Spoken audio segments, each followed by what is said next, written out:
കനത്ത മഴയിൽ മണിമല പഴയിടം കോസ്വേ വെള്ളത്തിനടിയിലായി.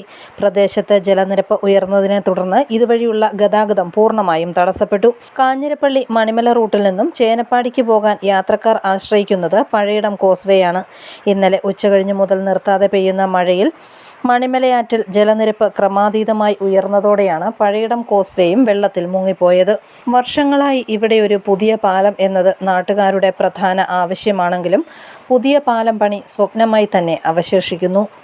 News bureau, Ponkunnam.